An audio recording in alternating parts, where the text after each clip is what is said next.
Hello, everyone. How are we doing? A slightly early start, not the ridiculous early starts that we had in Australia, but a slightly early start. Well, if you're in the UK, I know that we have lots of viewers from all over the place. Join us for these live streams. I've just woken up.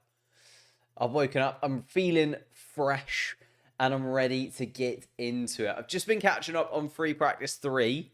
Doesn't seem like the most dramatic session that we've had in recent weekends, but there's a little bit of, our Mercedes looking a little bit better than we were expecting. Our Ferrari going to be quite to the level that we wanted them to be coming into this weekend to make it a little bit exciting in the Drivers' and Constructors' Championship. Because we can look at the Constructors' Championship, it is marginal. It is marginal. We need a little bit of a battle from Ferrari at this point in the season, just to give us a little bit of hope, give us a little bit of could they, would they, should they? Then Red Bull, Max Verstappen will actually come back to life again, and feels like they will just run away with it. But for the time being, Red Bull and Ferrari very close to one another on the points so far. Hello, Ace. How you doing? Good morning indeed. I need to wake myself up. I need to find that energy that we are there. Not him is here as well. Hello, mate. How are we doing? Nandini in the chat. Watching from India. See that. A much nicer time zone to get involved in the Formula One this morning, isn't it? Japan, just across the pond from India to an extent. Let's get into it. McLaren just behind that. I feel like McLaren aren't quite as quick as I was expecting them to be so far this weekend. Lando Norris and Oscar Piastri, they've kind of been up there, but not quite the level. If you think back to Japan last season, McLaren were easily the closest competitor to Red Bull, and Max Verstappen did run away with it, don't get me wrong. Sergio Perez had a bit of a nightmare in Japan last time out, but the McLaren team were the next closest, and I feel like this is a really good opportunity, especially because Japan has moved a little bit closer to itself in the calendar. It's 6 months since we last went to Suzuka, which is something that we don't normally see, right? A lot of the time we see a track at the end of the season. We have to wait a whole 12 months to see that same track again. But this gives us a real indication, I think anyway, of how the teams have done over the winter break. Because Japan was fairly near the end of last season. Not right at the end, but fairly near the end of last season. And also is now at the beginning of this season. And I feel like they should do that more often with tracks. I know that Abu Dhabi, for instance, pays a lot of money to be at the end of the season. But I would like to see a track that is at the end of the season move towards the beginning of the season a little bit more often, because it does give us a really good close comparison. The only other time I can think about it is Saudi Arabia, but that was between 2021 and 2022. So the cars were completely different, and it didn't really give us any pure data that we could take away saying, okay, from 2021 to 2022, each team has done this. But I feel like Japan, because it's earlier on in the calendar, we can definitely go from, okay, over the winter break, from 2023 into 2024, this is what each team has been able to do. And we've got a very close comparison between last year's qualifying and this year's qualifying, last year's race and this year's Japanese race, where we can actually be like, this is what has happened to all of the teams over the winter break. These ones have improved. These ones haven't found that much improvement. And you've got a direct comparison. Am I watching qualifying here? I most certainly am. Will the Mercs get a podium today? Like P3? I mean, it's only qualifying. But, a second row start wouldn't be out of the question. George Russell looking, again, like the faster of the Mercedes drivers at this moment in time. Just whether or not Lewis Hamilton's kind of given up on this season, we'll have to wait and see.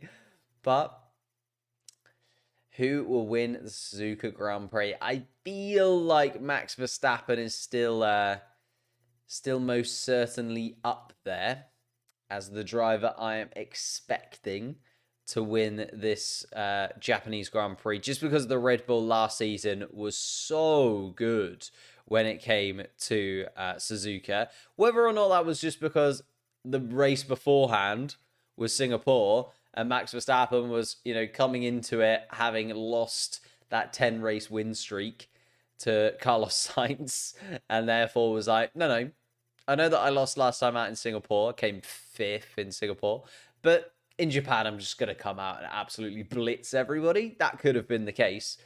But also on the other side of things, you've got this race coming into, he's just lost a win streak to Carlos Sainz.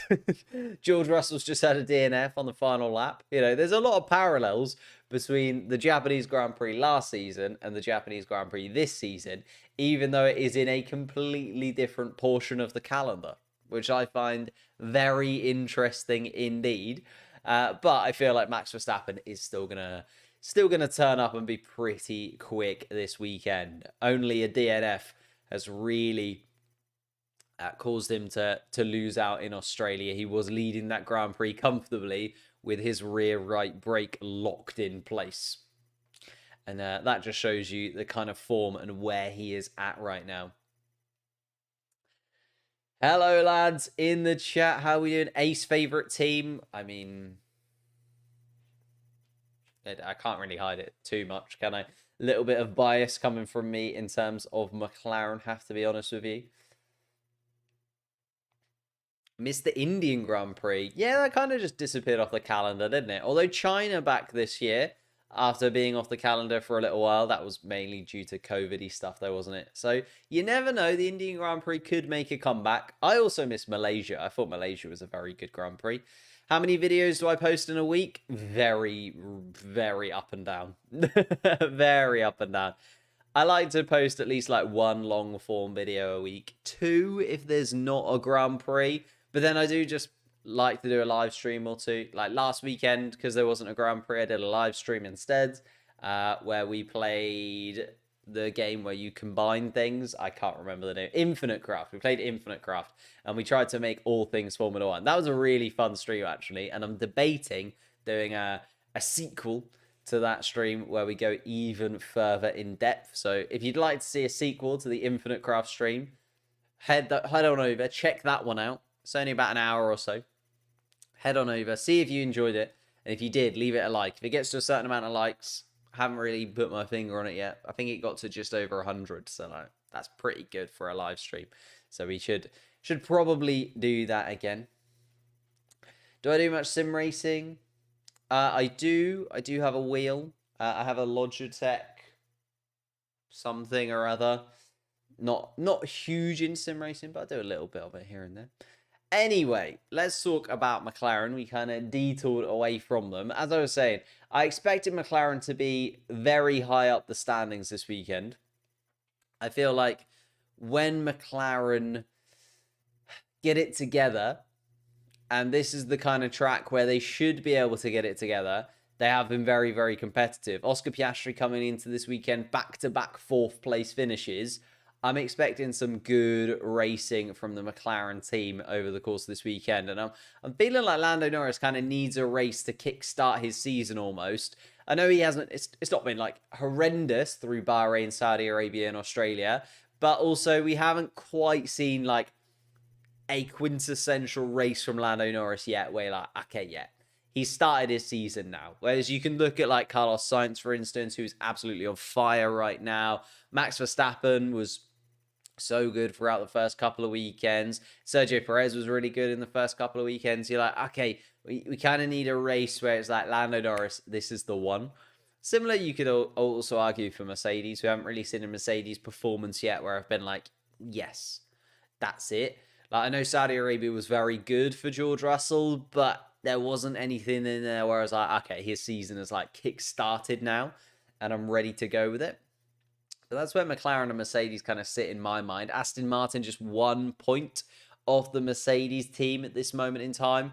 I don't think they're going to, overtake the Mercedes team. I do think Aston Martin are clearly the 5th fastest. I think they could find themselves in almost an Alpine situation where they are absolutely miles ahead of the rest in terms of, you know, being in 5th place, but then kind of drop off the back of the Mercedes and the McLarens quite heavily.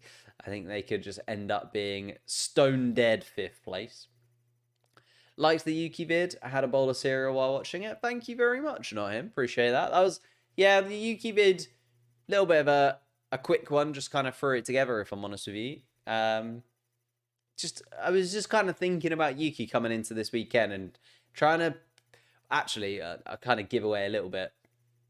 I'm sort of doing a 2025 grid prediction video because I went to do one before the season started and had it recorded, was ready to actually kind of post it. It was there, it was done. Like, it was at the point in the season where I was trying to get ahead on videos because I do still work a full-time job. Therefore, I was like, okay, I'm going to try and get ahead a little bit. And I made my 2025 drivers predictions. It was basically there. I think I had like the last 2-3 minutes to edit. And then Lewis Hamilton decided that he was going to move to Mercedes, and it just made the whole thing redundant because I did not predict Lewis Hamilton to end up going to Ferrari. And yeah, didn't. I had Carlos Sainz still at Ferrari, had Hamilton still at Mercedes, and didn't have the entire domino effect that would cause over the course of the entire grid. So the video basically became redundant. And therefore, I can do another one. You know, I can do well, we've had 4 or 5 races now. What am I expecting to happen in 2025? I can do that video. But I just couldn't quite place Yuki Tsunoda. I feel like Yuki Tsunoda's in a bit of a weird position. We can look at the driver's standings. And Yuki Tsunoda, 6 points, 11th place. Obviously, he's now in front of Ollie Behrman, which I thought it would take a little while for somebody to be in front of Ollie Behrman. I thought Ollie Behrman was going to be almost a bit of a quality check throughout the season. You know what I mean? 6 points for those teams towards the back end of the grid. I thought was going to be like okay, if you can get more than 6, if you can move ahead of Ollie Behrman in the standings, you've kind of shown that you've had a pretty good start to the season. And I was expecting it to take 8, 9, maybe even 10 races until we saw a good portion of drivers overtake Ollie Behrman. And then Yuki Tsunoda obviously matches Ollie Behrman's 7th place finish in Australia, jumps up in front of him. Nico Hulkenberg also moves to within 3 points of Ollie Behrman. I'm like, okay, these are the drivers right now that are really showing their quality, and the backmarker teams that are, you know, most likely to pick up those points week in, week out. And we've seen that from Nico Hulkenberg, right? He's picked up points 2 of the 3 weekends. Yuki Tsunoda's been in Q3 2 of the 3 weekends. Like, those 2 in particular are standing out massively from the back of the pack. And then also, you know, you've got your Alex Albons in there in 15th place, the guy who's like closest to getting points but hasn't quite been able to do it yet. And I think just in my head, that makes sense. They're the 3 I'm kind of looking at the beginning of the season and going, yeah, if there's a backmarker driver that is standing out in terms of performance, it's those 3. Yuki Tsunoda probably top of the list, maybe Nico Hulkenberg, it's those 2. And then I was just like, okay, what happens to Yuki Tsunoda in the future then? And I couldn't really place him. I just couldn't quite place him. Not to ruin the video, but I just couldn't quite place him. I looked at a few different options. I looked at Aston Martin because of the Honda link. That seems like the most obvious one, but also at the same time, I'm not sure. I looked at Williams, and the fact that Alex Albon went there was also kind of this Red Bull Junior that couldn't quite find his place within the Red Bull system. And I know Yuki Tsunoda's in a seat where Alex Albon was not. So it's a slightly different sort of circumstances. I looked at Alpine. I looked at just staying at RB. It was a kind of in-depth look at, can we find a place for Yuki Tsunoda in and amongst the Formula One grid in the future? And I think it is quite tricky to find a spot for the Japanese driver, which I think is a shame because I do think he is a very, very good driver. I think he had a very, very good start to 2023, then had a little bit of a tricky middle of the season, especially those 5 races that Liam Lawson came in. Like, Yuki Tsunoda was just cursed. There were so many DNFs for Yuki Tsunoda in that, and it was all a bit weird. But But yeah, unfortunately for Yuki Tsunoda, I just don't know where he really sits in the hierarchy of Formula One at this moment in time and where he can find himself a seat moving forward. Let's have a little look at your guys' thoughts. Tsunoda will turn up in his home Grand Prix. We'll hopefully get P6. That would be a stunning performance. Like, if he gets P6, who's DNFing? Is my question there. That would be my thoughts on that one. Will Sebastian return to Formula One? I do like the idea of Sebastian Vettel. The more and more I think about it, the more and more I do like the idea of Sebastian Vettel just coming in for a year at Mercedes. I think they could convince him, 1-year contract, 2025. Just, we are focusing on 2026. He could come in, and then they could maybe offer him like a behind the scenes role moving into 2026 as well. I feel like Sebastian Vettel's one of those drivers that is good to have on your books. And I feel like making a connection with Mercedes, having him on the books, having him behind the scenes for the future could be a really, really solid pickup for the Mercedes team. Who do I think will replace Logan? I think Logan, he's out of a seat, isn't he, come 2025. Kimi Antonelli's maybe the obvious pick because of the Mercedes links, because Mercedes want to get him into Formula One as soon as possible. But for Williams, I think they've got a few options for themselves because they put themselves in a really good position where they're known for sort of taking in young talent and getting the best out of them.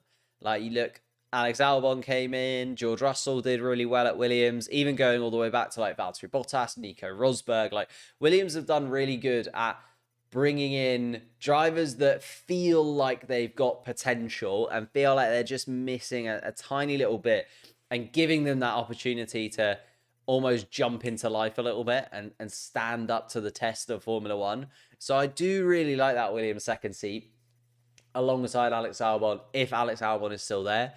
Yuki Tsunoda, I feel like could also go to Williams. Like, that was what I kind of explored in that video a little bit. But yeah, I'm not sure who replaces Logan yet. I feel like Williams, because they're slightly towards the back end of the grid, they will wait until Mercedes have made their choice. They'll wait until Red Bull have made their choice. They'll wait until Aston Martin have made their choice on Fernando Alonso, or Fernando Alonso has made his choice on Aston Martin. Is probably the way around I should phrase that. I feel like Williams will kind of wait and see a little bit. See which drivers are available. Yeah, Kimi Antonelli seems like the obvious one. Carlos in the future. I feel like Carlos stays towards the top end of the grid. I really like Carlos to Red Bull, if I'm honest. You look at Carlos Sainz, 40 points there, 4th place in the standings, and has only been in 2 of the 3 races. He's having a good start to the season, is Carlos Sainz. And Carlos could find himself even leading the championship if it goes really wrong for Max Verstappen and he can overcome his teammate. The 7-point gap to Charles Leclerc as well. You just add those 6 points that Ollie Behrman managed to Carlos Sainz, and he's on the same points as Sergio Perez, who came second in both of the first 2 races. Like, Carlos Sainz is doing very well indeed. Very, very well indeed. But yeah, Carlos, Red Bull, Mercedes as well, as Shantanu is saying. Could go either way for me. Could easily go either way. I feel like both of them will be in conversation with Carlos.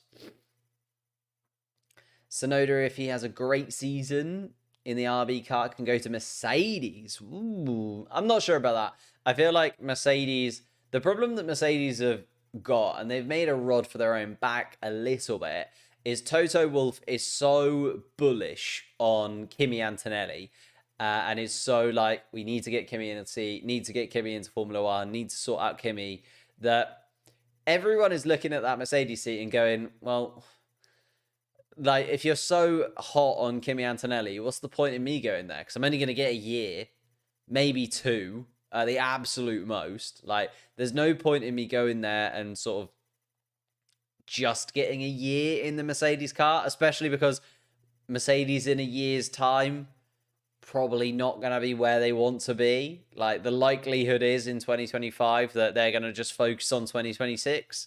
I can't see Mercedes, being title challengers or challenging for consistent victories in 2025.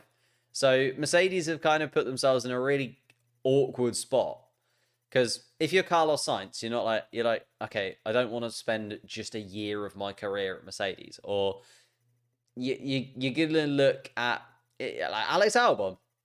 Alex Albon is not going to want to spend just a year at Mercedes.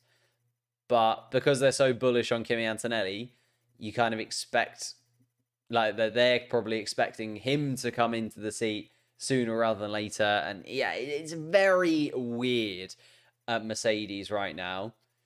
I was trying to make a video about that, actually. I was trying to sort of think about what is Mercedes' plan for like this year, next year, and 2026. Almost like what is the 3-year plan at Mercedes really going to look like? And it is very difficult to put all the pieces that they've got of their jigsaw together, because it just doesn't quite line up at this moment in time. Like Kimi Antonelli, as much as he's had an okay start to the Formula 2 season, it's not like he's come out of the blocks and been absolutely electric. I think he still does need time. I don't know whether he's good enough to go straight into a Mercedes seat. That does feel like a big jump, considering he was in Formula 3. He skipped Formula 3 last year. So going straight into Formula 2 seems a bit weird. But yeah. Will Checo be replaced? I think so. But also Red Bull have a lot of options on their hands. Like, it looked dead certain that Daniel Ricciardo was going to be the driver to go in there, but Daniel Ricciardo has been pretty poor, has to be said, since coming back to Formula 1. I know we only saw him in, 7 races last year, 2 of which were before the summer break where he was kind of out of it, and then the final races after coming back from an injury, so also not really the best judge of those races. And then, yeah, Daniel Ricciardo coming into this year, first 3 races so far this season, has been comfortably outperformed by Yuki Tsunoda. So it's like, where does he really go? What really happens with Daniel Ricciardo? I think there's still a few questions to be answered there. I think that's the thing. We're still very early in the season. You got to think the summer break is after 14 races this year. So after 14 races, in 10 races time, effectively, 11 races time, we haven't had the Japanese Grand Prix yet, that's when a lot of the business will be done. Like, that's when a lot of Formula One's kind of dominoes tend to fall. It is during the summer break, when we've got a month where the teams can really assess what's happened so far this season and move into the position where they're like, okay, what's happening next? What's happening next year? So I think we've still got a very long time. Yeah, I think our opinions on lots of drivers will change in 10 races' time. Can Hamilton score his 8th championship in a Ferrari? I think at this moment in time, it's much more likely to happen in a Ferrari than it is a Mercedes. So I can completely understand his move. I think going into 2026, I think that's interesting. You know, are Ferrari likely to win the championship next year? Maybe. 2026, though, is a complete new roll of the dice. And again, it's engine regulations. And engine regulations, Mercedes has gone well in the past. Is all I'm kind of thinking to myself. But there we are. Anyway, we are about to get underway in Japan. A little bit of a ramble there to start the morning at the Japanese Grand Prix. Some great questions, though. Thank you, everybody who's getting involved in the chat. And thank you, everybody who is here and ready to go with us. I think we're nearing the 100 viewers, which is insane. Like, just a ridiculous amount of viewers on these live streams in recent weeks. If you are new, hit the subscribe button. That would be much, much appreciated. We're on our way to that elusive 100,000 subscribers. Like, we're nearly at 70,000 subscribers, which seems absolutely mental considering where we started last season. You know, you think McLaren have had a glow up since Bahrain last year. We have had a hell of a jump since Bahrain last year. And yet there are so many of you in the chat that are still here from then and have been about. Jamie Dawson in the chat. Hello, everyone. Hello, Jamie. How are you doing, mate? Talking of OG members of the channel, there's one right there. Who do I think will win tomorrow? I think it's Max Verstappen, signed, sealed, delivered. For 2 reasons. First of all, the Red Bull car and the Japanese Grand Prix. They just seem to work together, don't they? There's a little bit of harmony there. There's a lot of Red Bull fans in the crowd as well. Obviously, Honda powered for such a long time. Be interesting to see how many of those Japanese fans move over to being Aston Martin fans come 2026. But also Max Verstappen coming off the back of last weekend or a couple of weekends ago will want to, reassert himself. Be like, hang on, guys. The only reason that Carlos Sainz managed to pick up a victory was because I missed the Grand Prix. I win every single Grand Prix at this point, and Max Verstappen will come back into it. Where do I watch Formula One? I watch on Sky, but that's because that's the only real option in the UK. Unfortunately, the UK and Formula One, there is not a lot of options.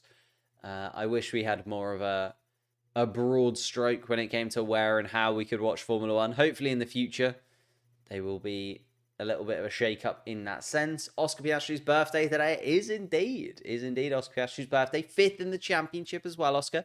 I'm expecting the McLaren to go well here. Maybe not quite as incredible as they were in the last Japanese Grand Prix, just because I think Ferrari have jumped up a good chunk.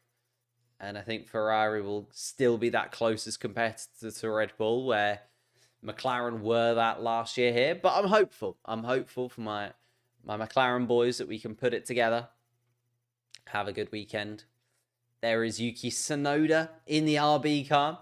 We will switch over to the live timings in a moment, but at this point, not a lot going on. Still waiting for the green flag to be thrown and the session to begin. Should begin pretty much, well, now, to be honest with you. Just having a little look. Have we got any cars coming out onto track? Not as of yet, from what I can see. Charles Leclerc there in the Ferrari. Really lovely helmet for Charles Leclerc. In fact, let me just very quickly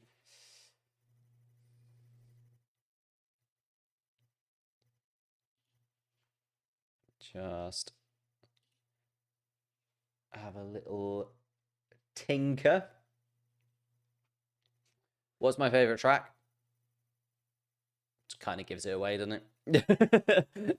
There's a Singapore is my favorite track personally.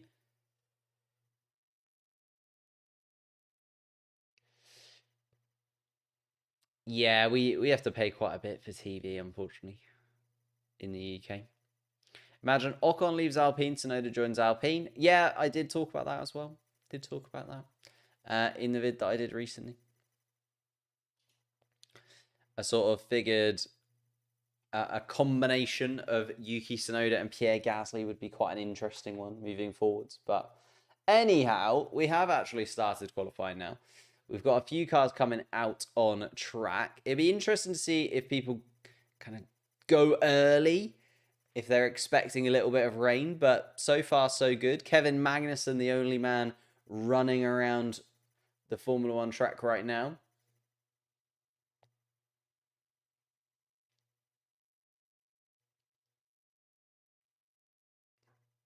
Ooh, okay. Soft tires, supposedly only good for one lap. So a lot of these are going to be doing one lap and then their hot lap. We have seen a few teams try the whole kind of 2 warm-up laps, then a hot lap over the course of this year. But not looking like that's going to be the case this time around. Let's see if I can... What is happening to my live timing board? Apologies is all I can say. Luckily, it's just Kevin Magnussen out on track, so you're not missing out on too much at this moment in time. But it is annoying me that it's not happening from my side of things at this moment in time. Let's reset it and see what we can do. There we go. There we go. Let's see then. Bada bing, bada boom. Live timings are there. Let's move to the detailed. There's the track map for you.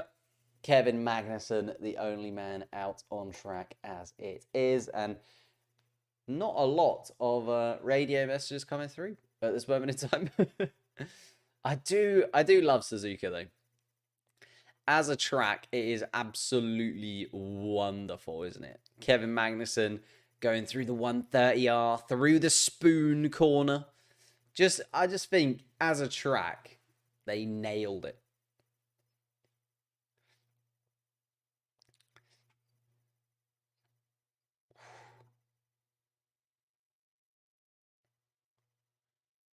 '16 through the chicane.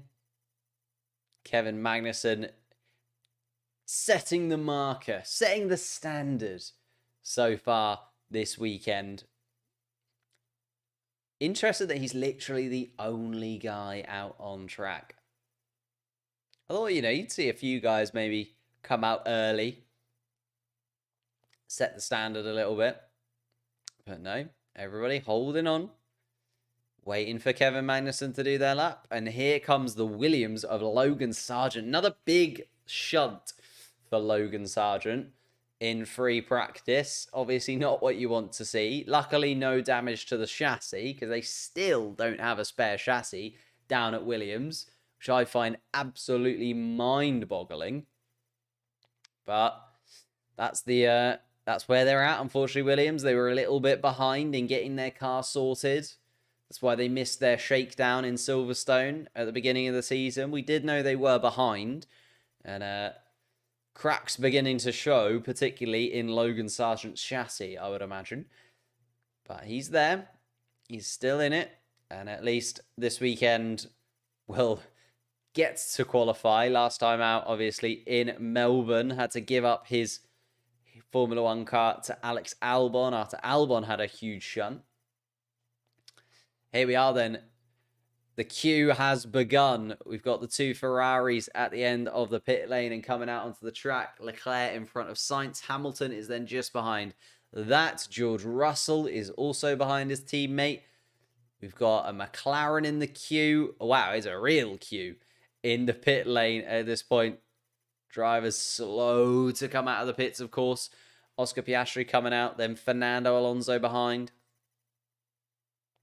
Why is this a replay? Oh, the Mercedes, George Russell being quite aggressive in terms of getting in the queue, and Oscar Piastri having to actually dodge out of the way of George Russell in the pit lane. That seemed a little overly aggressive from George Russell, but at the end of the day, as the driver, you're waiting for your mechanic to say, you can go. Like, there's not really much you can do as the driver there until you get out of the garage and then you see that Oscar Piastri's right there and you're like, oh, Christ. Really is a gamble for Hamilton considering 2026. Yep, completely agree. Completely agree. Bit of a gamble for him. I think Tsunoda joins Aston Martin because of their Honda deal. That does seem like the obvious choice, doesn't it? Just seems like the obvious one for him to go to. Where do I get these maps from? This one here that is behind me is from the link in the description. There's if you scroll down a little bit past kind of my socials in the description, there's the neon light. You get 10% off. Use code NAF1 at checkout. There you go. From Formula Neon. Is Vettel going to come back? I'm not sure. I'm not sure. I do like the idea of it. I think Vettel coming back is very dependent on Kimi Antonelli and how well he does. I think there's a little bit of a connection there. Then we could see Vettel come back to a Mercedes seat. I do like the fact that, Mercedes could use Vettel as a bit of a stopgap. But I don't know how happy he'd be just to take a role as basically a 1-year contract at Mercedes where not really much is expected from them. It's not like he's coming in, he's going to get wins or anything like that. It's probably just going to be a bit of a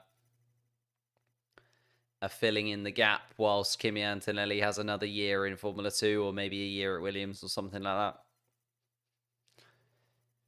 Sergio Perez then goes quickest. Alex Albon a second off the pace already compared to Sergio Perez. Max Verstappen, though, going quickly through the sectors and goes 0.4 quicker than his teammate. So Verstappen is going to jump to the top of the timing sheets once he comes across the line.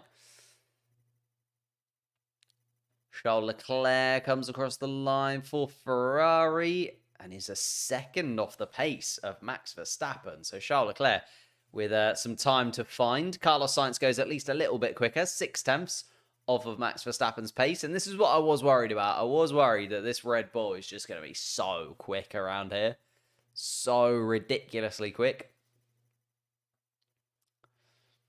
Oh, the map on the screen. That is from Multiviewer, who is another sponsor who I can also point to in the other corner of the frame. Multiviewer is a Multiviewer cap there for you. Multiviewer is an online, just free. You have to have Formula 1 TV, but if you have Formula 1 TV, you can use Multiviewer for all of your data needs. And they help out with the streams and support us with all of the data to the right-hand side of me, or left-hand side as you see it. Fernando Alonso just gone second fastest in the Aston Martin, 0.3 off Max Verstappen's time, quicker than the other Red Bull. Wow. Okay, setting the standard early as Fernando Alonso. Of course, we are only looking for the bottom 5 in this first qualifying session. That's why they're highlighted in red over in the bottom corner. So we're just looking for the bottom 5 drivers in terms of Q1. 8.5 minutes left to go. And Yuki Tsunoda coming through the chicane. Not the fastest lap in the world from Yuki Tsunoda, but it'll get him up into the top 10 for now. Feel like he will have to improve on that to kind of guarantee his safety. There's Aimu Iwasa, who was in the RB for the free practice 1 session. Nice to see that actually from RB and Red Bull putting one of their junior drivers at his home Grand Prix circuit into free practice.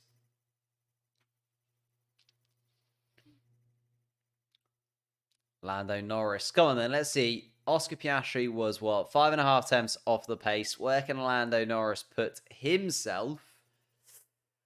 No, it's slower than his teammate and slower than Carlos Sainz. Lando Norris goes 6th fastest overall. Here's a little replay. Yuki Tsunoda. Not sure what the replay is of. Oh, just getting a little bit out of shape. Yuki Tsunoda just using the rear end as he was going under the bridge on that second Degner that we have. Daniel Ricciardo, though, 13th fastest and still the slower of the 2 RBs. And as we come around and everyone comes back into the pits for another fresh set of tyres, this is where we stand. Pierre Gasly, Nico Hülkenberg, Logan Sargent, Kevin Magnussen and Zhou Guanyu, the 5 drivers that are looking likely to drop out of this session. If we look at the sector timings very quickly, just whilst everyone is coming back around and sorting out their tyres, and not a lot is going out, not a lot's going on track. Max Verstappen quickest through every single sector so far. Oh, and there's a... That was why Lando Norris making a little mistake through the final chicane. Just bobbles over. Oh, and the car actually gets airborne, I think.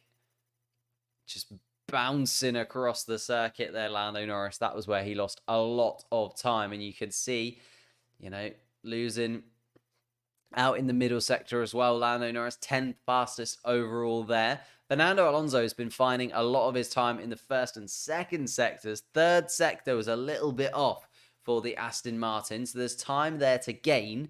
And it'll be interesting to see whether or not Fernando Alonso, that's the true pace of the Aston Martin. Are they really going to find themselves in and amongst the top sort of 5 or 6 even, really? Because Fernando Alonso's been qualifying really well, but then come race day has kind of drifted backwards a touch, has Fernando. And yeah, I said Aston Martin are going to find themselves solidly 5th in the constructor standings a little bit earlier on. Maybe Fernando Alonso can prove me wrong. Maybe Fernando Alonso knows something I don't know. And actually, Aston Martin will be in the battle with Mercedes, with McLaren, possibly getting, the higher points positions a little bit more often, because it has been a touch tricky for them to gauge where they really are, I think, so far this season. Everyone who's watching the stream, leave a like. London is red. What an absolute gentleman. But if you could, that would be absolutely amazing. Williams second on the third sector. I know Alex Albon really flying in that third sector. Absolutely coming to life. And then you can see Hulkenberg and Magnussen struggling in that first sector. But we have to remember Kevin Magnussen went early and went out first. So had the least track evolution to help him out in terms of his Haas lap. Then you also, you're looking in that middle of the pack. Yuki Tsunoda stands out to me, 8th and 9th fastest, but then Daniel Ricciardo a lot quicker in the final sector. So it does make you wonder if those two drivers have got slightly different setups, or whether or not Daniel Ricciardo just kind of found a little bit of time somewhere Yuki Tsunoda wasn't expecting it. And it's when you haven't got those drivers, like, you kind of see them pair up a little bit. Like Lando Norris and Oscar Piastri, they've paired up in the first sector and they've paired up in the final sector. So you're like, okay, that's just where the McLaren's pace is. Whereas when you see two teammates and they have sort of almost opposites in terms of, okay, during the fast sectors, they're the quickest, and during the slow sectors, they're the slowest, and then it's the opposite for their teammate. I wonder a little bit about their setup, and that makes me wonder whether the two RBs in Tsunoda and Ricciardo are slightly set up differently, or whether the drivers are just more confident in different parts of the lap with each other. But we'll have to wait and see. Alex Albon's actually on a hot lap right now for Williams. Let's head back to the track map so you guys can see where these drivers are. If I could find my mouse. There he is.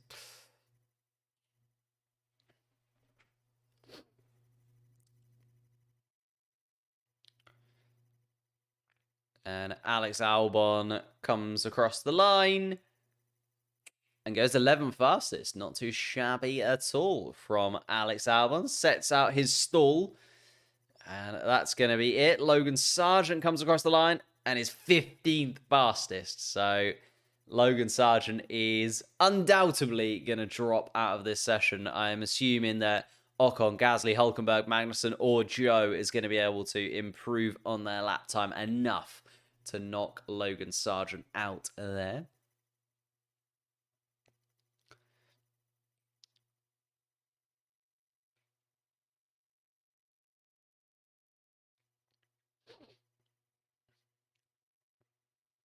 Just trying to see where Ocon and Gasly are. Oh, they've come out separately. So Gasly just behind Leclerc in terms of his running, and Ocon actually behind the Williamses at this moment in time. We'll want those to get out of the way. But Ocon actually in a nice little bit of free air in terms of his positioning out on track.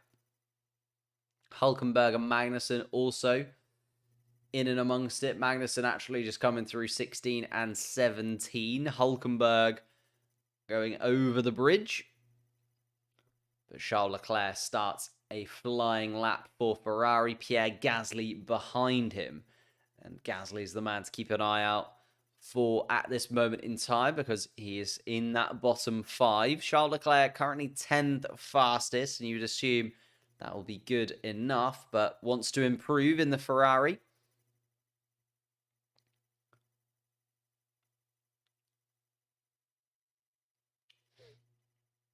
This is going to be the final flying lap for a lot of these drivers, though, as they come across the line. Daniel Ricciardo just coming through the final chicane. Yuki Tsunoda behind him. Got Lando Norris is going to be last across the line by the looks of things of anybody. He's got Tsunoda coming through, Bottas and Joe there as well. And Lando Norris is ready. Just letting Charles Leclerc by. And the McLaren preparing for the final flying lap. Charles Leclerc, it's not a terrible first sector from Charles Leclerc, but also not the fastest. There's a better middle sector from Charles Leclerc, it has to be said. Purple in the middle sector, fastest of anybody. Pierre Gasly also a 10th and a half up on Logan Sargent's current P15. And obviously, he's in the pits. So, no performance going to be gained from the American. Charles Leclerc comes across the line, and that's much better. 4th fastest. And Pierre Gasly, 15th fastest. It's going to be tight, because there's a lot of cars coming around. Kevin Magnussen is one of them. Is Kevin Magnussen going to be able to do it? No! 16th fastest for Kevin Magnussen. He does not make it through. So Magnussen and Sargent are both out. Let's see what Nico Hülkenberg can do then. In 19th place. He's been one of the better qualifiers so far this season, as Nico Hülkenberg has dragged that Haas to a Q3 and has done it. Nico Hülkenberg, 11th fastest, and drops Pierre Gasly down into 16th place. So Ocon and Joe are the two drivers left then. Esteban Ocon goes quicker. Ocon makes it through. 10th fastest overall. And that puts Daniel Ricciardo in trouble. Can Ricciardo improve? Yes. That puts Lance Stroll into a very awkward position, because Bottas is on a flying lap, and so is Zhou Guanyu. Yuki Tsunoda is going to be safe, though. Just improves and goes 10th fastest behind his teammate. Valtteri Bottas does it. Knocks Lance Stroll out. And Alex Albon then is going to be there. Is Zhou going to be able to do it? No. It is Lance Stroll, Pierre Gasly, Kevin Magnussen, Logan Sargent, and Zhou Guanyu. Wow. Okay. Lance Stroll is an interesting. Considering Fernando Alonso is the 2nd fastest man out on track.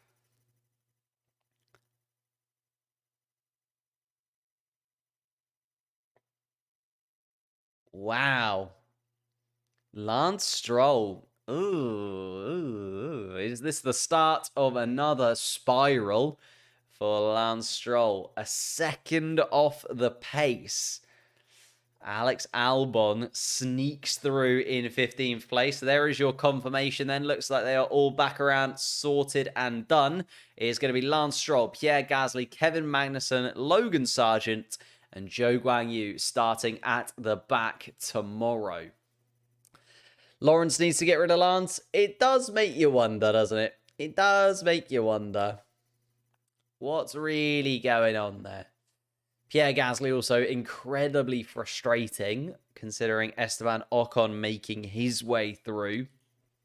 I'm just going to take this opportunity to quickly reset and get ready for Q2. Weybridge for Lance Stroll, and it's going to be the end of the Canadians' Japanese Grand Prix. Did Stroll do a 2nd lap? It looks like he did, yeah. Just having a look through the timing sheets. Where did it go so wrong for Lance Stroll? Should we have a little look at the sector timings just very quickly? So Lance Stroll, 8th fastest in the first sector. Oh, it's that final sector. Look at that. Look at that. Absolutely abysmal. And don't get me wrong, Fernando Alonso also slow in the final sector. Like, the Aston Martin clearly not clicking with that 3rd sector around Suzuka, because Alonso was 14th fastest, but managed to put such a performance in the 1st and 2nd sectors. Like, you look at Fernando Alonso's time in the 1st sector, 2nd fastest. 2nd sector, 4th fastest. Like, he was absolutely rattling around, was Fernando Alonso. So made up for it. Therefore, where's Lance Stroll in the middle sector? Well, okay, Lance Stroll in the middle sector, that's where it was, right? Middle sector absolutely ruined itself. Is it raining? Not at this moment in time. Don't worry, Sakura. I'll get there. But Lance Stroll, yeah, the middle sector for the Canadian really cutting into his lap time. Pierre Gasly as well in the middle sector. It seems like that middle sector is the one, doesn't it? Separating the good from the bad, the men from the boys. Because if you look at Ocon and Gasly's times as well and compare, because Ocon was what, 13th fastest overall to Gasly's 17th. Gasly actually quicker in the first sector, but absolutely dead and buried in the middle sector. 2/10 off of his teammates' best middle sector. And then Ocon also another 10th quicker in the final sector as well compared to his teammate. And that's the gap between Gasly and Ocon sorted out there, isn't it? Not a great start for the Frenchman, has to be said. Oh. Zhou Guanyu just really couldn't get to grips with the state car. Let's have a little look at this replay. Oh, that's a big shunt.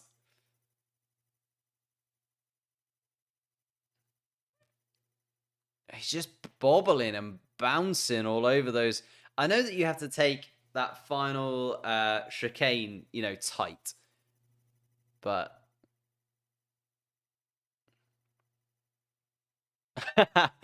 wow.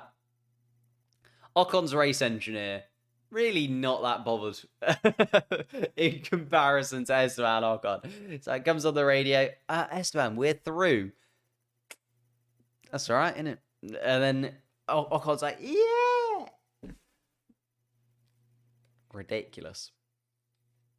Track domination. They showed Fernando Alonso versus Lance Stroll. It's just a green track because Lance Stroll nowhere near his teammate in any sense of the word. However, let's move into Q2 then. Who are we expecting to drop out here? So we've got Valtteri Bottas through.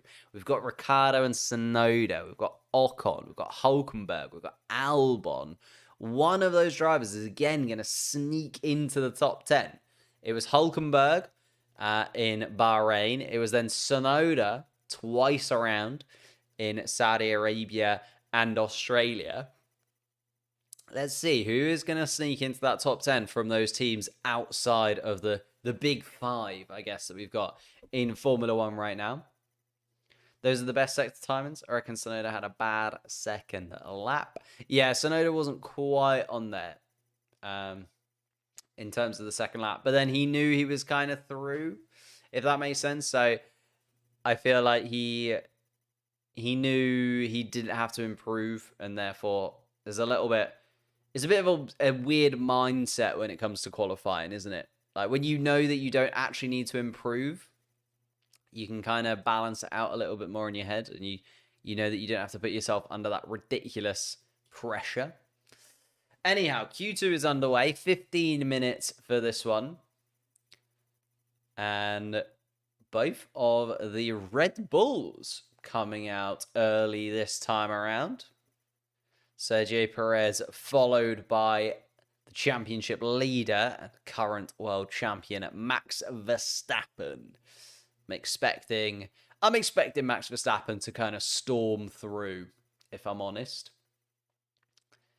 This weekend is going to be another one of those. Max Verstappen, I lost last time, therefore I'm going to absolutely obliterate you. Like we saw last time in Japan, because Max Verstappen previously in Japan had just lost out on his win streak to Carlos Sainz, and George Russell has crashed on the last lap. That was in Singapore. And then last time out in Australia, Max Verstappen had just lost a win streak to Carlos Sainz, and George Russell had crashed out on the last lap. Interesting. Hit the like button indeed. Thank you guys so much. Wow, we're almost at 300 viewers for today's qualifying stream. Love these ones, the early morning ones, because I feel like other UK content creators don't want to point fingers or name names. But, they go away for the early ones. They disappear off. There we are.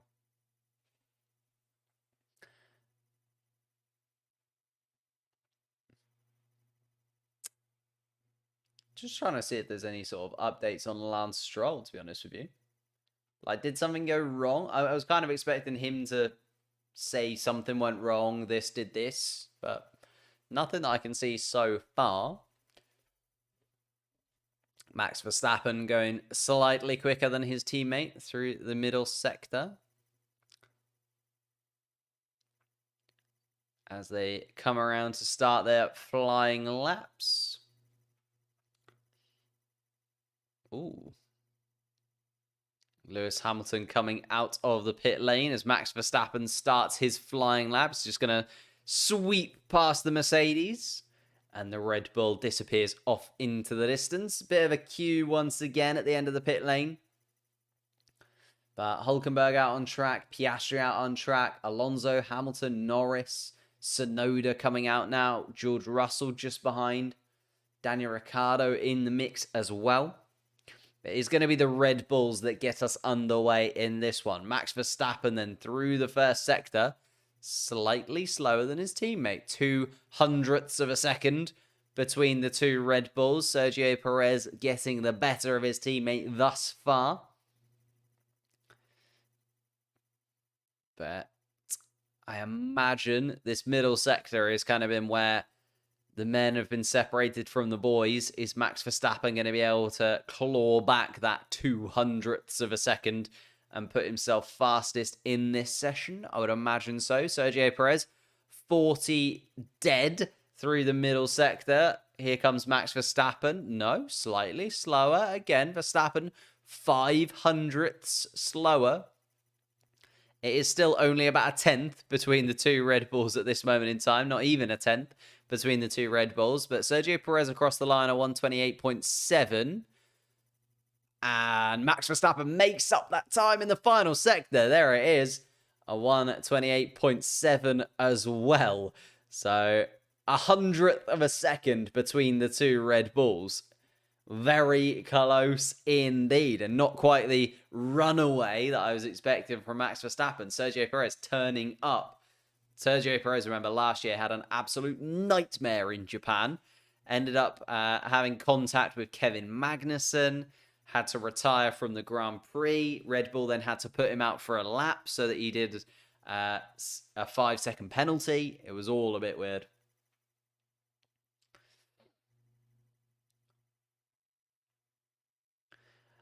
I'm not in Japan. Absolutely not. I wish. Suzuka's on my bucket list. Suzuka's like, if you told me like I was only ever allowed to visit 5 Formula 1 tracks, Suzuka would be one of them. Suzuka would definitely be one of them. I'd love to go to Japan and watch a Grand Prix. That's in the future, though. It's going to be down the line, I feel like, at this point. Lando Norris goes quickest of anyone through the first sector in his McLaren car. 30.9 through that first sector for Lando Norris.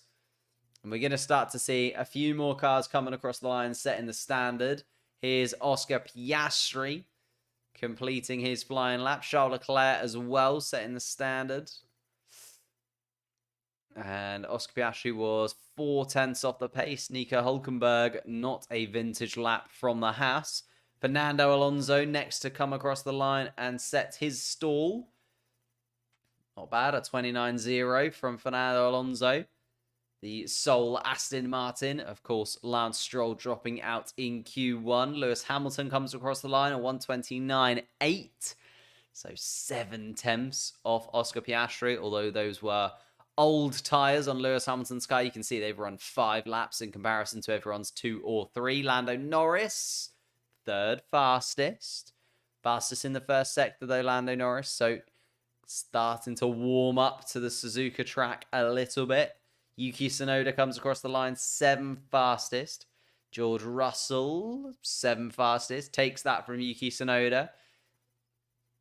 And again, used set of tyres for George Russell. Used set of tyres for Yuki Tsunoda as well, to be fair. Charles Leclerc and Carlos Sainz, the 2 Ferraris coming around. Esteban Ocon, a 130.8. Is that used tyres on the Alpine? Is indeed. So kind of a little bit off the pace in comparison. Daniel Ricciardo comes in 11th fastest. 2 seconds off the pace in that RB car. And it does look like these tyres are only good for 1 lap, doesn't it?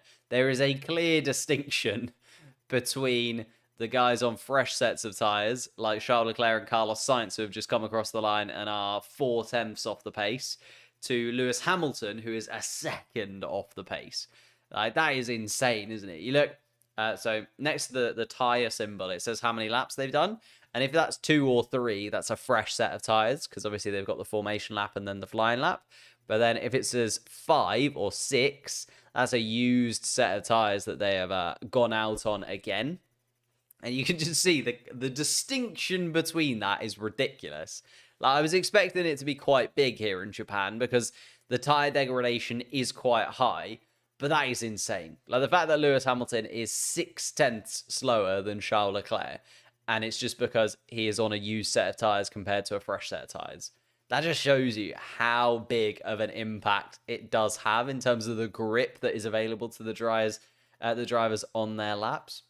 Just mad to me. Japan is in everyone's bucket list, especially during Cherry Blossom. That's very true. Yeah, Japan just seems like one of those places. I don't know, though. Japan is like Formula One crazy. Like the support that the Japanese Grand Prix gets is a little bit insane. Like, I was watching some of the interviews that the drivers do, like, on a Thursday, and there was just people, like, milling about the track, supporters kind of waiting and watching to see the cars getting put together and things like that. Whereas there was no racing on a Thursday, and yet the grandstands were, like, full of fans. And I think it's just such an amazing atmosphere to be part of. And you can see that, like, they also do a bit of a dress-up competition. Like, you see all the fans are decked out in ridiculous outfits that they've made themselves. I just think it's wonderful. Really amazing support for Formula One in Japan. And I hope that continues to be the case. As Honda obviously make their way from very, very successful Red Bull to hopefully very, very successful Aston Martin. That'd be great if Honda could move across and take some of that winning energy with them. The spring hype is probably one of the reasons they moved the GP to this time. Possibly, yeah, that is a good point. But also, I feel like it does just make sense for it to be a little bit earlier on in the season. Although I suppose back-to-back with Singapore kind of doesn't make too much of a difference. I wonder if it will make a difference to the weather, though, because Japan has been known quite a rainy race when it's been towards the end.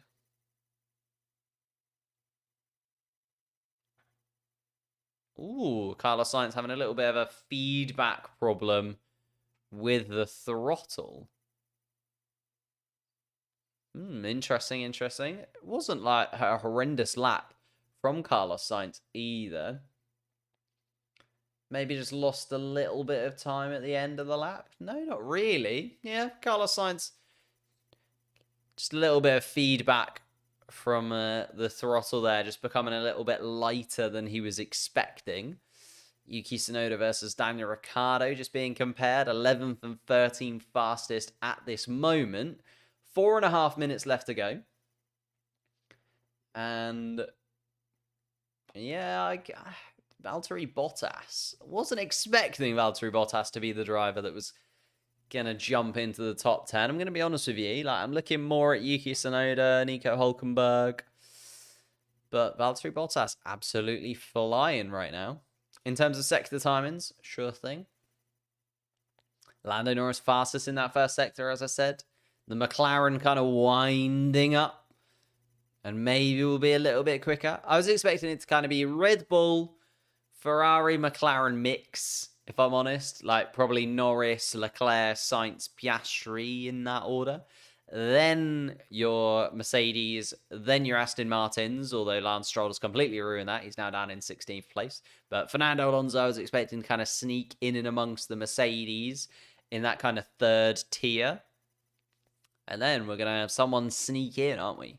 Is it going to be Valtteri Bottas? It is right now the fastest lap on a used set of tyres in terms of those teams outside of Mercedes.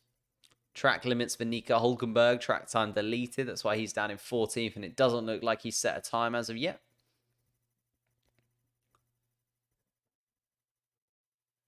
But yeah, Norris and Piastri fastest in the first sector, but the Red Bull kind of dominating the middle sector, which is the longest sector. Therefore, the area where you can find that little bit more time. Also, probably the trickiest sector. Like, the middle sector in Japan. Arguably the most difficult sector on the Formula One calendar, he says. With a little bit of a, maybe? Like, if you've driven it on the game, there's a lot of corners that you have to be spot on with. Like, the Spoon, the Degners, the 130R. They're all quite tricky to get absolutely spot on. Mercs on new sets of tyres? Most definitely. They used a used set of tyres for their previous lap, though.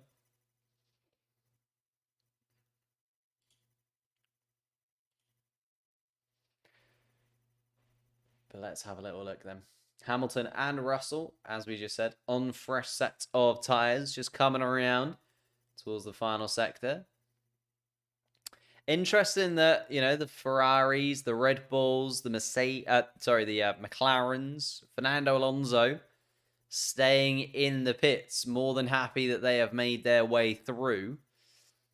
Lewis Hamilton, though, in the Mercedes is going to kick us off. So it's going to be Hamilton, then Russell, Hülkenberg behind, Ocon, Ricciardo, Albon, Tsunoda, and Bottas is going to be the final man across the line.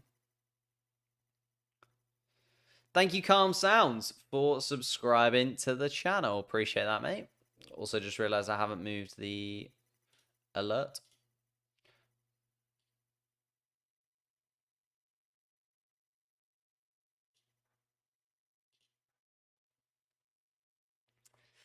Hamilton, very decent first sector from Lewis Hamilton, has to be said. 31.1. Ooh. And Russell, couple attempts off his teammate. Feels like the Mercedes are going to make their way through then, just looking at the first sector times. And I think we'd expect that. So then it's just who out of that bottom 6 do you think is going to be able to do it? Hülkenberg is going to be first across the line. Needs to improve on a 130.3 from Valtteri Bottas. But that was on a used set of tyres. So it really is wide open for these final 6 drivers, one of which is going to sneak through. The others going to find themselves in that 11th to 15th and out of qualifying. There is Lewis Hamilton, goes 3rd fastest. Okay, the Mercedes coming to the battle all of a sudden. George Russell, 7th fastest. So Charles Leclerc is now the man in 9th. Nico Hülkenberg, a 129.4 is the standard from the Haas. It's going to be Esteban Ocon across the line next. Not good enough. A 129.8. Ocon is going to be out of qualifying. Daniel Ricciardo next. Into the top 10. Daniel Ricciardo, a 129.4. Sneaks through by 200ths of a second compared to Nico Hülkenberg. Alex Albon comes across the line. Not good enough. Out of qualifying. 12th place at this moment in time. Bottas and Tsunoda then. Tsunoda across the line. There it is from Yuki. 500ths of a second in his home Grand Prix. Goes 10th. And Valtteri Bottas, 13th fastest, is Yuki Tsunoda, baby. He does it again. He does it again, Yuki Tsunoda. That's 3 in 3 for Yuki and his home Grand Prix as well. Into the top 10. Take a bow, Tsunoda. Wow. And cool, calm, collected Yuki Tsunoda over the radio, to be fair. I was expecting a little bit more from the Japanese driver there, but a thumbs up from Yuki Tsunoda's family in the garage. Absolutely nailed it. Where was it then? Yuki Tsunoda. Just quicker. Just quicker. 500ths of a second to Daniel Ricciardo. Made it count, but Daniel Ricciardo is going to start in 11th place. So just behind in terms of those point scoring places. Then Nico Hülkenberg in 12th place. Someone, again, similar to Yuki Tsunoda, kind of expect Nico Hülkenberg to be up there and in and amongst it, to be honest with you. Valtteri Bottas, absolutely stunning lap from Valtteri Bottas in Q1. Not quite as stunning in Q2 from Valtteri Bottas. Starts 13th. Alex Albon 14th. And Esteban Ocon will start in 15th place tomorrow. And those 5 join Lance Stroll, Pierre Gasly, Kevin Magnussen, Logan Sargent, and Zhou Guanyu as the drivers that are out of qualifying. Our top 10.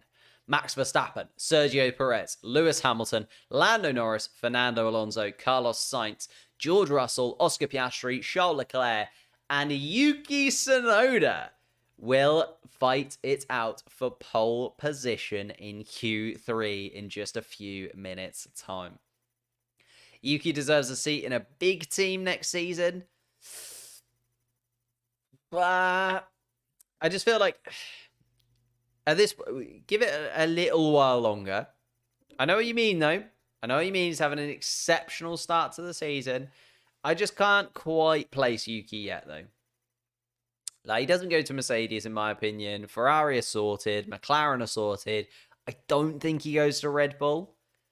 I mean, maybe. Maybe he does manage to just sneak himself into proper contention for that Red Bull seat. But I just can't quite see it happening. Aston Martin seems like the biggest seat that is available to Yuki. Aston Martin seems like the one. But again, that's only if Lance Stroll moves, in my opinion. I think Fernando Alonso's probably going to stay. And Lance Stroll is the one there. It's like, okay, maybe Lance Stroll moves on. And then you're looking at, well, RB at the moment, looking like the sixth fastest team. So sticking with RB and probably just hanging about for another year or two. Impressive how close Checo was to Max. Yeah, really, really solid lap from Sergio Perez there, to be fair.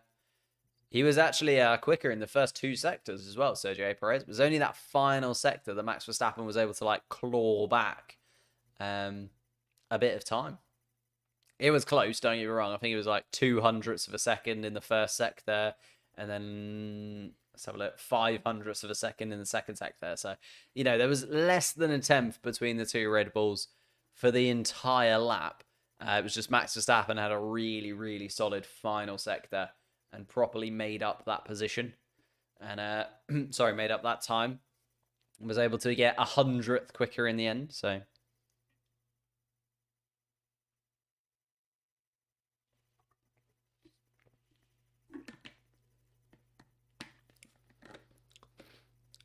Why would any better team pick Daniel outside commercial reasons? They wouldn't. They would not. It's been a good, 5 years since we've seen peak Daniel Ricciardo as well. Like, he's living rent-free in people's heads because of some really solid races for Renault, basically. But Daniel Ricciardo, was there a little mistake here? No, just a replay.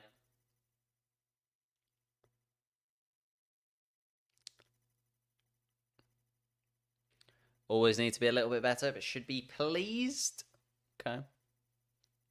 Yeah, I think Daniel Ricciardo's kind of fairly happy with 11th place from the looks of things and from the sounds of things on the radio. Which is, you can read there on the radio. Disappointed, but appreciate we had a good session. Hamilton back in form? Maybe.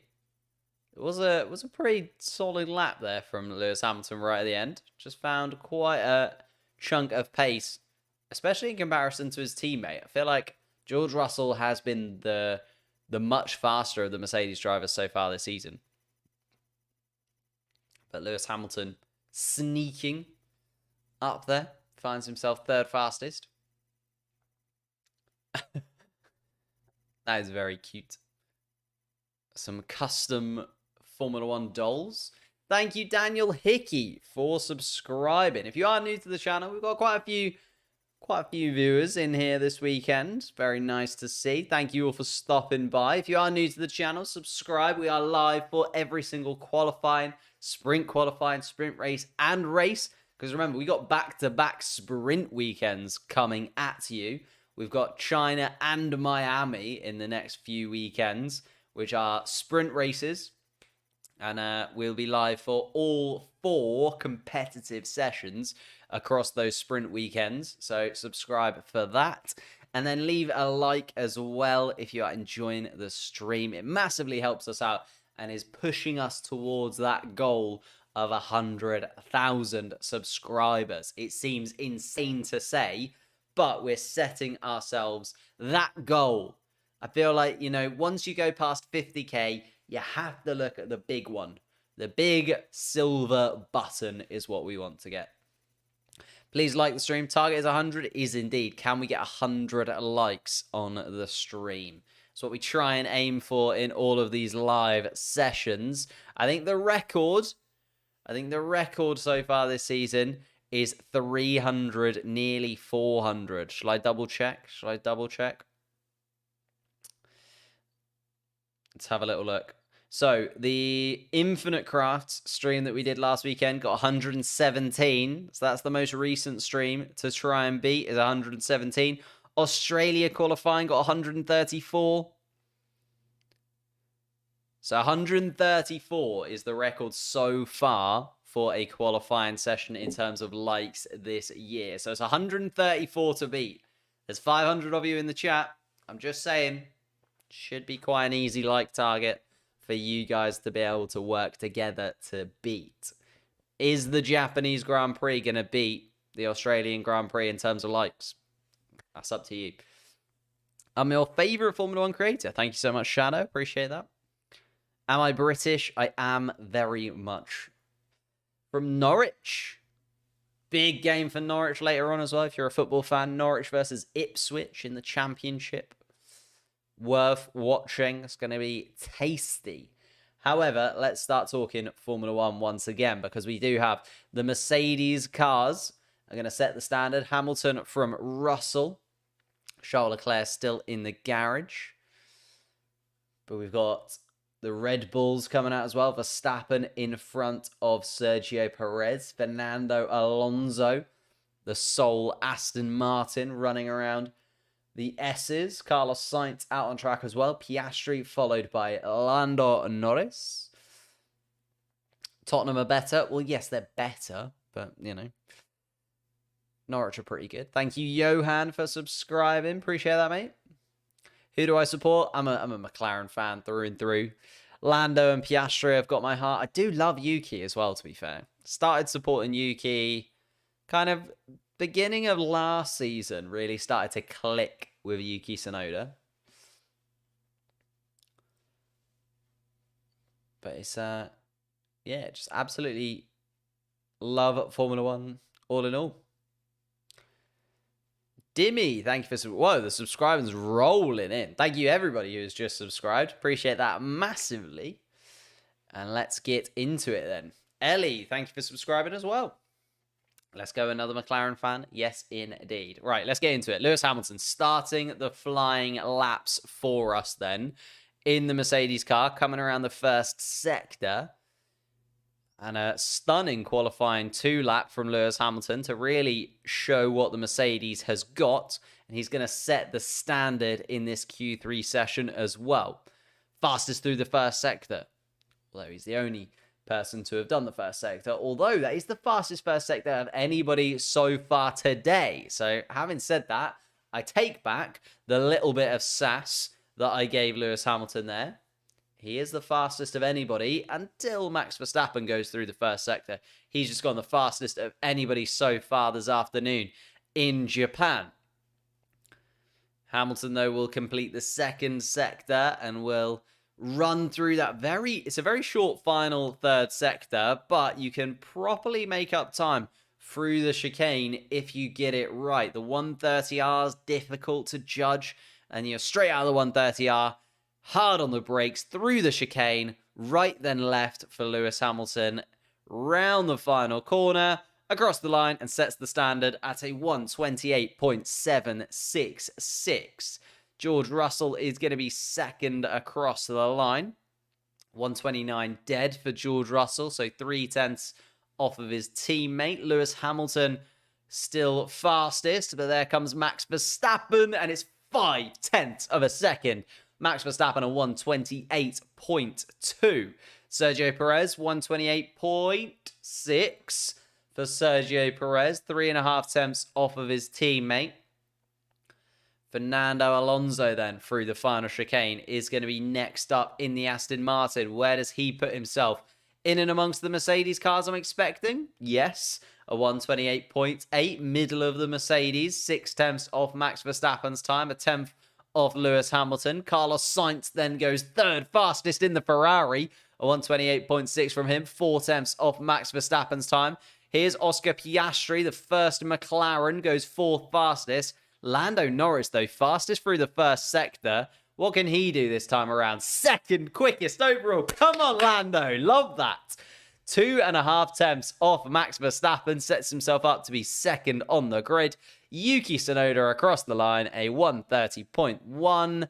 And that was a used set of tyres for Yuki Tsunoda, so he was never going to be anywhere close to the fresh set of tyres on the other cars. And Yuki Tsunoda goes across the line, 1.9 seconds off the pace. God, these tyres, man. It is insane how ridiculous like the gap is between a used and fresh set of tyres in this qualifying. Ooh, Charles Leclerc going against the grain then. 6.5 seconds on the clock. Charles Leclerc looking like he's probably just going to go for the one flying lap, because by the time he's gone around, it's about a 1 minute 50 to do a formation lap around here. So 1 minute 50. Yeah, he's only going to have time for one flying lap here is Charles Leclerc, unless he's going to do 2 warm-up laps. But we're seeing the difference, the tyre degradation around here is pretty ridiculous. Like, you just look, Yuki Tsunoda has not been a second off the pace of the McLarens. The Mercedes. P5 Lando Norris. Oh, you mean Oscar Piastri? Oscar Piastri, yeah. Piastri and Norris right up there. This is what I was kind of expecting, though. Did I or did I not say the Red Bulls would probably be at the top? Then it'd be a mix of McLaren and Ferrari. Then the Mercedes with Fernando Alonso in the mix.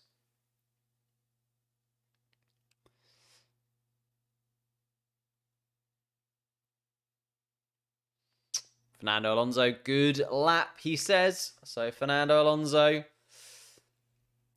at that point, just saying, good lap. That's all I got in the mix with the Mercedes cars. And to be fair, Fernando Alonso has been out qualifying the Aston Martin, I would say. Like, he has shown that the Aston Martin in qualifying this year has been much more put together than in the races, to be honest with you. Let's see then. Charles Leclerc coming through the final chicane, around the final corner, and will start his flying lap for Ferrari. Let's keep a little eye on this one. Hamilton also perplexed by the fact that Max Verstappen is half a second quicker. Charles Leclerc, though, let's have a little look. Through the S's in the Ferrari, the red of the Ferrari. Of course, Charles Leclerc remaining with the team next year. Has been slightly outdone, I would say, so far this season by his teammate Carlos Sainz. Although in Bahrain had issues. Saudi Arabia was very solid from him. And then last time out in Australia was again just slightly outperformed by Carlos Sainz. Looking to improve. And Charles Leclerc, not bad through the first sector, 31.1. It's not the best, it's not the worst.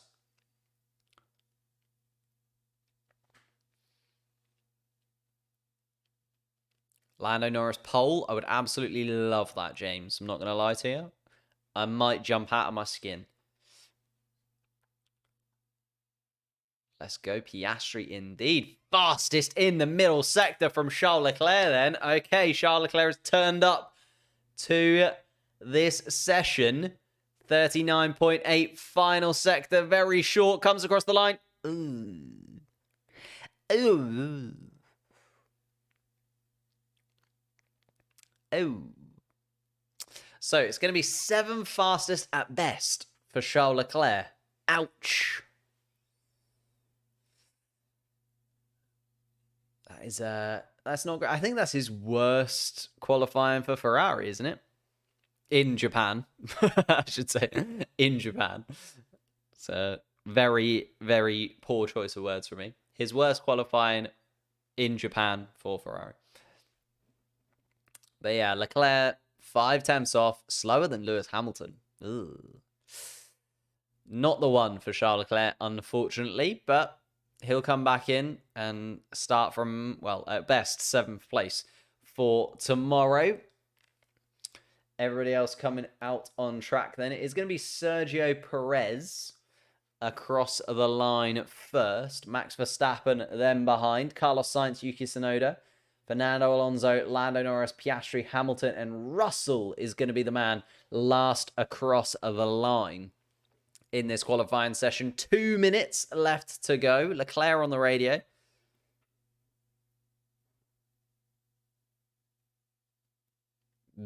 Perplexed. Janine, thank you so much for subscribing. Massively appreciate that. And Benjamin as well. Thank you for subscribing too. Sergio Perez then, as I said, going to be the first driver across the line in this Q3 session as we hit the checkered flag. It won't quite be the checkered flag for Sergio Perez, but he's not going to get another go. Ooh, and 0.02 of a second found in the first sector for Sergio Perez. Goes faster than Max Verstappen.